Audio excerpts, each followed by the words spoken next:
2010 বিশ্বকাপের মতো 2026 আসরেও চ্যাম্পিয়ন হলো স্পেন। সেবার ফাইনালে নেদারল্যান্ডস লড়াই করলেও এবার প্রতিপক্ষ আর্জেন্টিনা ছিল পুরোপুরি ম্লান।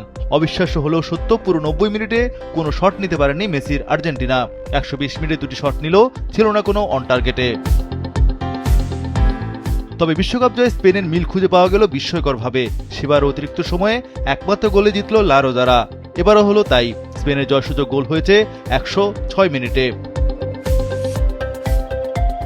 কেবল ফাইনাল মঞ্চে নয়, পুরো আসরে মিল পাওয়া যায় প্রথম বিশ্বকাপ জয়ের সঙ্গে। 2010 আসরের মতো এবারও এইচ গ্রুপে খেলেছে স্প্যানিশরা।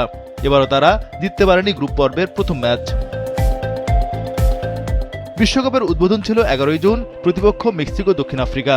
ওই আসরের মতো এবারও স্প্যানিশ দল ছিল মূলত বার্সেলোনা নির্ভর। দুবারই বার্সা থেকে এসেছে 8 জন খেলোয়াড়।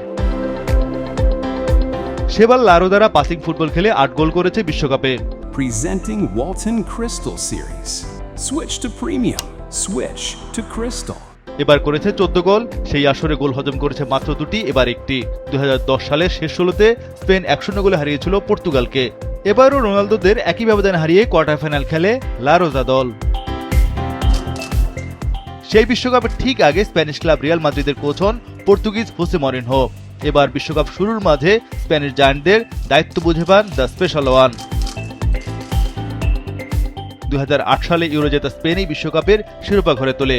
এবারও ইউরোজয়ী লা রোজারা জিতল স্বপ্নের বিশ্বকাপ। 2010 বিশ্বকাপের অন্যতম আলোচনা ছিল বিশ্ববিখ্যাত পপ গায়িকা শাকিরার ওয়াকা ওয়াকা গান। এবার কলম্বিয়ান সুপারস্টারের ডাই ডাই ইকো গানে মেতেছে পুরো বিশ্ব।